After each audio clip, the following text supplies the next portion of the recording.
राष्ट्रीय गीत वंदे मातरम के 150 वर्ष पूरे होने पर चर्चा। इसमें अध्यक्ष लोकसभा के ओम बिरला, उन्होंने सबसे पहले प्रधानमंत्री को आवाज दी। उन्होंने कहा कि 15 अक्टूबर 1937 को जो एक जिन्ना और नेहरू के बीच एक डिबेट होती, क्योंकि नेहरू उस समय कांग्रेस के अध्यक्ष थे और जिन्ना मुस्लिम लीग के कर्ता धर्ता थे। तो प्रधानमंत्री ने कहा कि जिन्ना ने चिट्ठी लिखी, नेहरू को सिंहासन डोलता दिखा।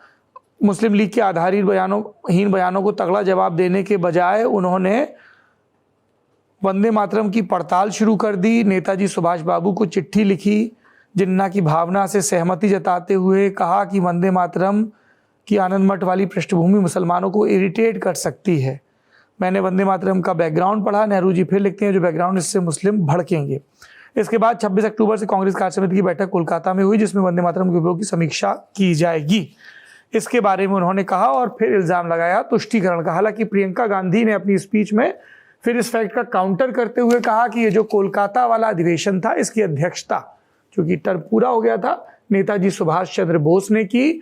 और जिस कार्य समिति ने वंदे मातरम के 2 स्टैंजा स्वीकार किए गुरुदेव की सलाह पर, उसमें नेताजी सुभाष चंद्र बोस, अबुल कलाम आजाद, महात्मा गांधी, सरदार वल्लभ भाई पटेल, ये सारे, आचार्य नरेंद्र, ये सारे स्वतंत्रता संग्राम सेनानी वहां पर मौजूद थे। इसके बाद प्रधानमंत्री ने अपने उस इल्जाम को दोहराया कि आईएनसी अब एमएमसी हो गया है। उसके बाद उन्होंने राष्ट्र की शक्ति का आह्वान किया और वंदे मातरम कह के अपनी बात समाप्त की। सबसे पहले मैं ये समझना चाहता हूं अपने विद्वान साथियों से कि भारतीय जनता पार्टी ने क्यों ये कोशिश की सत्तारूढ़ होते हुए कि वंदे मातरम पर चर्चा हो, अपने आप को नेशनलिस्ट का अगुआ बताने के लिए, देश में राष्ट्र प्रेम की भावना जगाने के लिए, कांग्रेस पर हमलावर होने के लिए, इन तीनों के लिए, आदि इत्यादि। राजदीप जी। नहीं, ये तीनों कारण हैं जो आपने कहा। देखिए, बीजेपी जो है कल्चरल नेशनलिज्म को अपना बैज समझती है कि हम जो वो पार्टी है, हमारी फंड में हम कांग्रेस से कैसे अलग है। कांग्रेस से हम अलग है क्योंकि हम कल्चरल नेशनल, वो हिंदुत्व को एक तरह से केवल धार्मिक नेशनलिज्म नहीं मानते, लेकिन कल्चरल नेशनलिज्म मानते हैं। और उससे उन्होंने वंदे मातरम जैसे इशू को जोड़ दिया है। अब मुझे लगता है कभी कभी Saurabh, timing is important in politics. आपने वो डिबेट एक ऐसे समय किया जहां पिछले 3 दिनों में क्या हुआ था, इंडिगो की क्राइसिस, हजारों जो पैसेंजर थे वो उनकी फ्लाइट्स कैंसिल हो गए। एक दिन में 1600 फ्लाइट कैंसिल हो गए पिछले शुक्रवार को। माहौल बना था कि लोग गुस्से में थे, सरकार क्या कर रही है। उस डिबेट के एक दिन पहले गोवा में एक नाइट क्लब में 25 लोगों की मौत होती है। एक ऐसा नाइट क्लब जो एक तरह से पूरा इलीगल था, एक सॉल्ट पैन एरिया पे बांधा गया था और यह कहा गया कि वहां गोवा की जो भाजपा सरकार है वहां उन्होंने उसको परमिशन दी थी। एक ऐसे समय पर आप कर रहे हैं जहां एयर पोल्यूशन एक बड़ा मुद्दा है, लोग उस पर बात कर रहे हैं। आप इन सब मुद्दों के बीच वंदे मातरम लाते हैं क्योंकि आप चाहते हैं कि देश के सामने हम रखें कि हम कल्चरल नेशनलिस्ट हैं।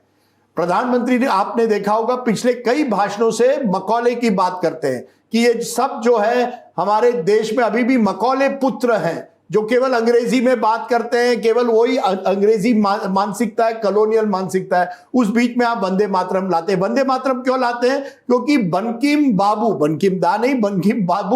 को आगे करके आप ये दिखाना चाहते हैं कि हम वो पार्टी है जो बंकिम बाबू के लिए सब कुछ करने के लिए तैयार है। वंदे मातरम की हम कई फंक्शंस कर रहे हैं और एक आंख आपकी बंगाल पर है कि हम वो पार्टी है जो बंगालियों के जो एक तरह से एक हीरो है उनके साथ जुड़े हुए हैं। यहां मुझे लगता है भाजपा ने एक सेल्फ गोल की, क्योंकि जैसे आप वंदे मातरम की बात करें, आपने अभी अपने इसमें कहा कि प्रस्ताव किसने किया? गुरुदेव रविंद्रनाथ टैगोर ने कहा कि वो 2 स्टैंजा मत रखिए। उस कांग्रेस वर्किंग कमेटी के मीटिंग में कौन थे? नेताजी सुभाष चंद्र बोस थे। अब आपकी निगाह थी जवाहरलाल नेहरू पर। जब भी ये बातें आती है, आप दिखाना चाहते हैं कि जवाहरलाल नेहरू जो है वो मुस्लिम अपीजर थे, तुष्टीकरण करते थे, मुस्लिम लीग को एक तरह से अपीज करने के लिए कहा। वहीं उस डिबेट में आप देखें विपक्ष ने कहा आप कौन होते हैं मुस्लिम लीग के बारे में बात करके, आप ही के जो जनसंघ के जो फाउंडर थे श्यामा प्रसाद मुखर्जी, उन्होंने उन्होंने अन्य राज्यों में मुस्लिम लीग के साथ समझौता करने की कोशिश की, फजलुल हक के साथ समझौता किया। आप कौन होते हैं जब एलके आडवाणी जी जाते हैं और जिन्ना की प्रशंसा करते हैं? आपकी आरएसएस जो थी वो 1930 के दशक में कहा थी, आपने कभी वंदे मातरम क्यों नहीं गाया था उस समय? 1942 में क्विट इंडिया मूवमेंट हुई थी, तब कहां थे? तो मुझे लगता है कुल मिलाकर अगर भाजपा कल्चरल नेशनलिज्म को आगे बढ़ाना चाहती थी, उनकी टाइमिंग गलत गई और इस बार कंटेंट भी गलत किया, क्योंकि आपने विपक्ष को एक तरह से मौका दिया लोगों को यह इतिहास दिखाने के लिए कि जो पार्टी फ्रीडम मूवमेंट में पूरी तरह से साकार नहीं थी, उस पार्टी आज हमें कह रही है वंदे मातरम के हम रक्षक हैं। तो कहीं ना कहीं मुझे लगता है I think BJP scored a self goal, जो मुझे लगता है इलेक्शन रिफॉर्म्स में ऑपोजिशन का सेल्फ गोल हुआ, उस पर हम बाद में आ सकते हैं। लेकिन वंदे मातरम जिस समय पर हुआ, लोग कह रहे हैं आज की बात करें ना, प्रियंका गांधी ने यही कहा कि अगर आप 1000 बार नेहरू को कोसना चाहते हो तो चलिए एक पूरा दिन इसी पर लगाते हैं कि नेहरू को कोसते रहिए। लेकिन आज की जो समस्या है, प्रदूषण की समस्या है, ये जो जिस तरह से करप्शन गोवा में दिखाई दिया गया है, या इंडिगो का मैसेज, उस पर बात करते हैं ना, तो कहीं ना कहीं I think for once, normally BJP इन बातों पर बहुत ही होशियार होता है, लेकिन जो उन्होंने डील की ऑपोजिशन के साथ कि हम इलेक्शन रिफॉर्म पर तभी बात करेंगे जब आप पहले वंदे मातरम पर बात करेंगे। वंदे मातरम पर डिबेट क्या है मुझे अभी तक पता नहीं चला, डिस्कशन हो सकता है, डिबेट की क्या जरूरत है? केवल जवाहरलाल नेहरू को टोकने की आपको, और मुझे लगता है पब्लिक भी ऊब गई है। बीजेपी की कोर कॉन्स्टिट्यूंसी जरूर खुश होगी, अरे आपने दे दिया जवाब जवाहरलाल नेहरू को, पर ये कोर कॉन्स्टिट्यूंसी की बात नहीं होती, वाइडर पब्लिक की देशभक्ति जो है उसको भी आपको धुरंधर की तरह एक नया कॉन्टेक्स्ट, एक नई परिप्रेक्ष्य में रखना पड़ेगा। पुराने 1937 में क्या हुआ और उसके बाद आप बंगाल के पेपर देखिए, उन्होंने तो कहा गुरुदेव रविंद्रनाथ टैगोर की एक तरह से आपने कमजोर दिखाया। इस पे हम दर्शकों को एक जानकारी और दे दें। ये 1998 की बात है। उत्तर प्रदेश में उन दिनों कल्याण सिंह की सरकार थी और बेसिक शिक्षा मंत्री थे झांसी से आने वाले विधायक रविंद्र शुक्ल। कल्प योजना के तहत रविंद्र शुक्ल ने बतौर मंत्री एक निर्देश जारी किया, एक सरकारी आदेश जारी किया कि सभी सरकारी स्कूलों में वंदे मातरम गाया जाना अनिवार्य होगा। जब इसका विरोध करना शुरू हुआ, और सरस्वती वंदना के लिए उन्होंने कहा, जब इसका विरोध शुरू हुआ तो मुख्यमंत्री और भाजपा के नेता कल्याण सिंह ने कहा कि मुख्यमंत्री ऑफिस को अंधेरे में रखकर ये निर्देश जारी किए गए। न सिर्फ उन्होंने आदेश वापस लिया सभी सरकारी स्कूलों में अनिवार्य वंदे मातरम गाने का, बल्कि रविंद्र शुक्ल को मंत्री परिषद से हटाया भी गया। उसके बाद रविंद्र शुक्ल अपनी शिकायत लेकर उस समय के आरएसएस के मुखिया राजेंद्र सिंह उर्फ रज्जू भैया के पास भी पहुंचे, प्रधानमंत्री अटल बिहारी वाजपेयी और गृह मंत्री लालकृष्ण आडवाणी के पास भी पहुंचे। तो जब वंदे मातरम पर बहस हो तब इस एक प्रसंग को भी ध्यान में रखा जाना चाहिए। बहुत इंटरेस्टिंग है, आप ये कह रहे हैं कई इतने सालों से जब प्रोग्राम इस पर हुए हैं, कुछ भाजपा के विधायक वगैरह आए हैं टीवी शो पर और एंकर ने अच्छा सवाल उनको पूछा है कि आप पूरा वंदे मातरम गाकर दिखाइए।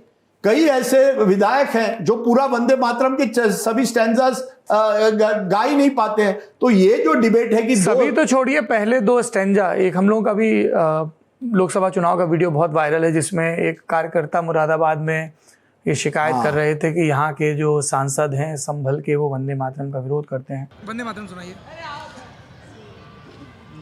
वंदे मातरम का विरोध करना उनका, वंदे मातरम सुनाइए। वंदे मातरम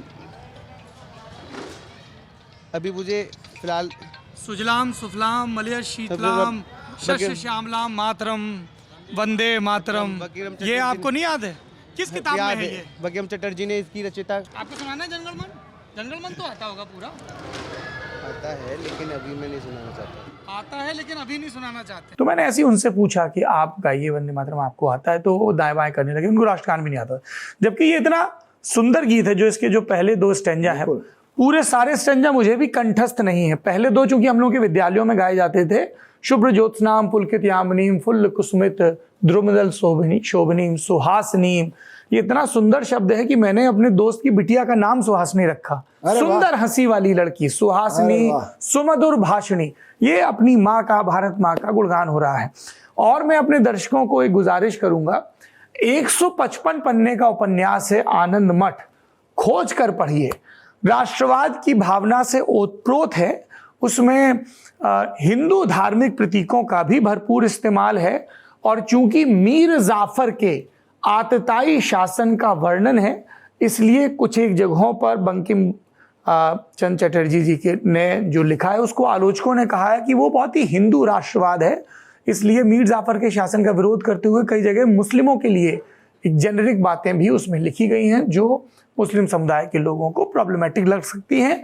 यही बात सुभाष बाबू और नेहरू जी के बीच संवाद में भी आई थी मुस्लिम लीग के कंटेक्स्ट में, कि आनंद मठ की ये पृष्ठभूमि, जो पहले दो स्टैंजा लिखे गए थे वो पहले भी आए थे। बहरहाल अब मैं, और इस पर किताबें भी लिखी गई है। एक सब्यसाची भट्टाचार्य ने बहुत अच्छी किताब लिखी है वंदे मातरम पे, और रुद्रांशु मुखर्जी की बहुत अच्छी किताब है जनगण मन। खोज के पढ़नी चाहिए। बिल्कुल, दोनों बहुत अच्छी हैं जी।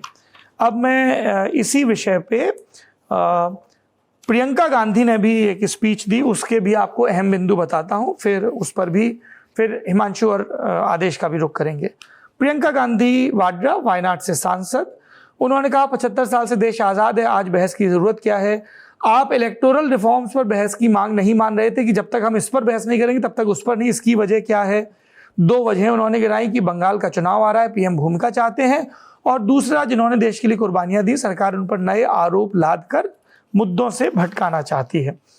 उसके बाद उन्होंने कहा कि सत्ता पक्ष के लोग भी दबी जुबान में कह रहे हैं कि सारी सत्ता को केंद्रित करने से देश का नुकसान हो रहा है। फिर तारीफ भी की कि प्रधानमंत्री, इस बात में कोई झिझक नहीं कि भाषण अच्छा देते हैं, थोड़ा लंबा देते हैं पर अच्छा देते हैं। तो उसके बाद उन्होंने पूछा कि जब ये कहा जा रहा है कि बंकिम चंद्र चटर्जी ने वंदे मातरम गाया, तो प्रधानमंत्री ने क्यों नहीं बताया कि कहाँ गाया। क्या ये हिंदू महासभा का अधिवेशन था, आरएसएस का अधिवेशन था, या कांग्रेस का अधिवेशन था जिसका वो जिक्र नहीं कर रहे थे। फिर उन्होंने 1937 के कोलकाता अधिवेशन का जिक्र किया जो नेताजी सुभाष चंद्र बोस आयोजित कर रहे थे, और कहा कि मोदी जी ने 20 अक्टूबर का जो पत्र पढ़कर सुनाया कि जवाहरलाल ने नेताजी को चिट्ठी लिखी, लेकिन उससे पहले नेताजी ने जवाहरलाल जी को एक चिट्ठी लिखी थी, उसका जिक्र नहीं किया। इसमें सुभाष बाबू क्या कहते हैं, my dear Jawahar, reference Vande Mataram, we shall have a talk in Calcutta and also discuss the question in the working committee if you bring it up there. I have written to Dr. Tagore to discuss this matter with you when you visit Shanti Niketan. Please do not forget to have a talk with him when you visit Shanti Niketan. और इस पर जवाहरलाल की क्या reply है, There is no doubt that the present outcry against Vande Mataram is to a large extent a manufactured one by the communist. यानी जो सांप्रदायिकवादी लोग हैं वो ही इसके खिलाफ, वंदे मातरम के खिलाफ ये हाय तौबा मचा रहे हैं। उसके बाद प्रियंका गांधी कहती हैं 2 अंतरे हमेशा से गाए जाते थे, उनका महत्व गहरा था, और ये गुरुदेव के हवाले से वो ये बात कह रही हैं। फिर CWC में जो मेंबर थे उनका जिक्र जो मैंने आपको बताया भी, और ये भी याद दिलाया कि राष्ट्रगान भी एक लंबी कविता का अंश है जो इस्तेमाल किया जा रहा है। तो ये जो कहा जा रहा है कि इन्होंने राष्ट्रगीत के टुकड़े टुकड़े कर दिए, ऐसा नहीं है। राष्ट्रगीत हो या राष्ट्रगान, दोनों के कुछ चंद इस्तेमाल हुए। उसके बाद उन्होंने याद दिलाया कि DRDO बना तो तेजस बना, इसरो बना तो मंगलयान बना, आदि इत्यादि। और फिर उन्होंने कहा कि एक काम करिए, बैठ के ये तय कर लिया जाए कि नेहरू की कितनी गलतियां हैं। 10 घंटे चर्चा हुई, हम 40 घंटे, जितने घंटे में शिकायत हो जाए, एक बार में बैठ के नेहरू की गलतियों पर चर्चा कर लीजिए, और उसके बाद बेरोजगारी, महंगाई और गाँव की समस्याओं पर चर्चा करिए। इस दौरान उनके और जो पीठासीन हैं अध्यक्ष ओम बिरला, उनके बीच तकरार भी होती रही कि आप विषय पर बोलिए, आदि इत्यादि। फिर प्रियंका ने कहा कि कांग्रेस के हर अधिवेशन में 1905 से लेकर आज तक सामूहिक तौर पर वंदे मातरम गाया जाता है, क्या आपके अधिवेशनों में गाया जाता है कि नहीं, ये बताइए। ये प्रियंका गांधी की स्पीच कांग्रेस की तरफ से प्रधानमंत्री नरेंद्र मोदी को रिटॉर्ट। आदेश रावल और हिमांशु अब इन दोनों का जिक्र कर रहे हैं। हमने प्रधानमंत्री की स्पीच का जिक्र किया और कांग्रेस की तरफ से प्रियंका गांधी का। हाँ, निधि जी भी जुड़ गई हमारे साथ, इकोनॉमिक टाइम्स अखबार की सीनियर पॉलिटिकल रिपोर्टर है, उनका भी रुख करेंगे। बताइए हिमांशु जी। भारतीय जनता पार्टी की ये हमेशा कोशिश रहती है कि इस तरीके की जो नैरेटिव बिल्ड करने वाली है, जो राष्ट्रवाद की नैरेटिव बिल्ड करने वाली चीजें हैं, उन पर फोकस ज्यादा करते हैं, जिसका जिक्र राजदीप जी ने किया कि कल्चरल नेशनलिज्म पर। हम सबको याद है कि संविधान के 75 वर्ष पूरे होने पर उस पर भी डिस्कशन भारतीय जनता पार्टी ने किया था, स्पेशल डिस्कशन, विशेष चर्चा। तो इस तरीके से उनकी कोशिश जरूर रहती है कि मैसेजिंग हो कि ये जो हो रहा है ये सिर्फ भारतीय जनता पार्टी करती है, इसमें कोई दो राय नहीं है। और उस कोशिश में उनको कई बार सफलता मिलती है, कई बार नहीं मिलती है। लेकिन एक चीज जरूर है कि इस डिस्कशन में प्रधानमंत्री नरेंद्र मोदी ने भी तथ्यों को रखा, दूसरी तरफ अपोजिशन की तरफ से भी रखा गया, तो एक अच्छी चर्चा देखने को मिली, जिसका जिक्र राजदीप कर रहे थे कि उसका आउटकम क्या निकला। तो दोनों ही पार्टियों ने अपने अपने जो कोर वोटर हैं उनको ये कहें कि मैसेज दिया या उनको बताया कि वंदे मातरम के पीछे जो जिस तरीके की ये चर्चा की जा रही है उसका कारण क्या। हाँ, बंगाल चुनाव है, 150 वर्ष पूरे हो रहे, तो भारतीय जनता पार्टी को लगेगा स्वाभाविक तौर पर, क्योंकि अभी बंगाल में भारतीय जनता पार्टी जो है मुख्य विपक्षी पार्टी है। तो ये जरूर चाहेंगे कि इस तरीके की चर्चा हो, जिससे उनके लिए एक बंगाल में एक आधार, एक बेस बने, जिसका फायदा उनको मिले। बंगाल को लेकर कुछ और भी अपॉइंटमेंट तैयारी भी हुई है क्या बीजेपी की तरफ से, अपार्ट फ्रॉम स्पीचेस? अभी प्रभारी कौन है? भूपेंद्र यादव हैं, भूपेंद्र यादव हैं, उनके साथ सुनील बंसल जो है सुनील बंसल हैं, और ये विप्लव देव हैं। अच्छा, हाँ, ठीक, ये लोग हैं। और क्योंकि विप्लव देव सह प्रभारी है चुनाव के, और भूपेंद्र यादव जो है वो प्रभारी हैं, सुनील बंसल जो हैं वो संगठन महासचिव के तौर पर इंचार्ज है वहां पर। अच्छा। और उसमें वहां जाकर इन लोगों ने काम करना शुरू किया है। कई कॉन्स्टिट्यूएंसीज में, कई असेंबली सीट्स में गए हैं जहां भारतीय जनता पार्टी के जो वर्कर्स हैं जिनके साथ हिंसा हुई है, वहां जाके उनके परिवारों से मिलना का कार्यक्रम रखा गया, और कई कोशिश की गई है कि उनके परिवारों में से अगर कोई अच्छा कार्य करता है तो उसको टिकट भी दी जा सकती है। इस तरीके की एक डिटेल या ये कहें कि कुछ फीडबैक तैयार किया गया है। वो अभी भारतीय जनता पार्टी उस पर एक लंबा होमवर्क कर रही है। अच्छा, ठीक है। आदेश रावल जी, प्रियंका गांधी की speech, she led the charge from the opposition front. देखिए, एक तो दोनों, इस प्रियंका गांधी की स्पीच के बाद कांग्रेस पार्टी में बहुत चर्चा हुई इस स्पीच को लेकर, और कहा कि देखिए कितनी सहजता से, सरलता से, और खासतौर पर नेहरू की लेगेसी को बचाने की जो कोशिश प्रियंका गांधी ने की है। क्योंकि पिछले इन 11 सालों में, 11.5 सालों में आपने देखा कि जब जब नेहरू पे अटैक हुआ, पंडित नेहरू पे अटैक हुआ, डॉक्टर मनमोहन सिंह पे अटैक हुआ राजनीतिक रूप से, या इंदिरा गांधी को लेकर आलोचना हुई संसद के अंदर, तो जो कांग्रेस पार्टी के थिंक टैंक्स है और खासतौर पर जो राज्यसभा में बैठे हुए हैं, उन्होंने कभी भी इस तरीके से सामने आके अपनी लेगेसी को बचाने की कोशिश नहीं करी। तो इस बात को लेकर बड़ी चर्चा हुई। दूसरा, मैं ऐसा कहूंगा सौरभ जी इसमें कि एक कंपैरिजन भी हुआ बहन और भाई की स्पीच में, लेकिन प्रियंका गांधी जिस हिसाब से हिंदी बोलती हैं, जिस तरीके से सहज, सरल और मुस्कुरा के जवाब देती हैं, वो मुझे लगता है कि एक ऐसी दिशा थी उनकी स्पीच में जो लंबे टाइम से कांग्रेस पार्टी में मिसिंग है। एक दिशा, ये मैंने लिखा भी था, उसको रिपीट कर देता हूं कि कांग्रेस पार्टी के लिए ये एक ऐसी दिशा है जो काफी लंबे टाइम से मिसिंग है।